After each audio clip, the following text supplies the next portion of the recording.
You want the practice to be as hard as possible. I'm Cole. This is my journey of becoming a professional soccer player, building a bootstrap business, and showing my path to self-mastery. I make these videos to help people create their ideal lives. Today's video is focused on why you should make practice harder than the game. You want to perform the best you can. In order to do this, you have to properly prepare for whatever's in front of you. You want the game to feel easy and for you to dominate. Now, what is the game? It means different things in different contexts.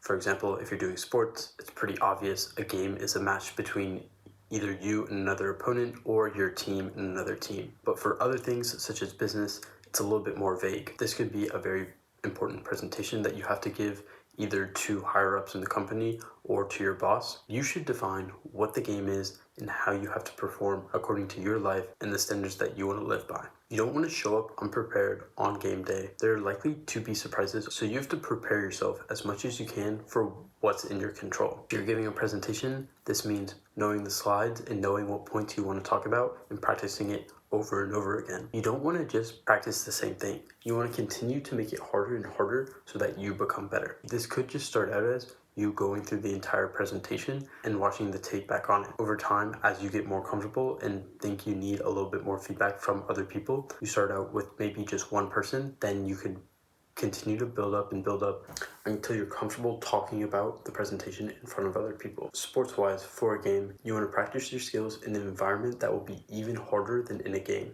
Players tend to raise their levels and strain more during games. So in order to do this, you have to make really hard technical drills so that your skills are second nature. You don't even have to think about executing and can move on to think about higher level things. In order to do this, you have to structure your drills starting out from whatever level you're at up to a level that's even beyond what you think. If you don't have the imagination for drills or don't know what to do, you can ask chatbots to give you some drills that would be really hard technically. It's going to take a lot of time and a lot of reps in these really hard drills to where you become proficient. But after doing these really challenging things, when you go back to a game, it's going to seem very easy because it's not nearly as hard as your practice. Doing this will build confidence in your own ability, thus making you play even better. It's important to not stagnate in whatever you're doing and try to ramp up continuously. I would recommend to have something that you can measure.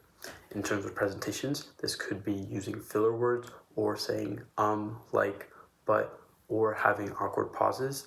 Then for juggling, this could be the amount of reps, failures, and attempts it took to complete your target. Once you feel that the reps that you're getting aren't as quality, using these chatbots to give you a harder drill, but at a lower rep rate. As you're trying to reach the top, the game's going to continue to evolve. You just become better equipped to deal with the higher levels of difficulty that come up. You don't want to wish for the game to become easier because it's likely not to happen. You should become stronger so that when those problems do arise, and no matter what level you're at, they're going to happen, you're ready to deal with them. Going through difficult times will get you comfortable in an uncomfortable position, as well as make those harder positions not seem as daunting. The game may never become easy, but you want it to seem as if it is. Now, this is by no means just a simple fix. It takes a lot of consistency and dedication in order for you to consistently improve. This means if it's really important to you, it's likely to take multiple hours every single day leading up to the event. And if you are doing sports, it's going to be continually taking many hours every single day for an extended period of time. But that's what it takes in order to reach the top. You just have to be willing to pay that price. I hope you got some value from the video, and thank you for watching.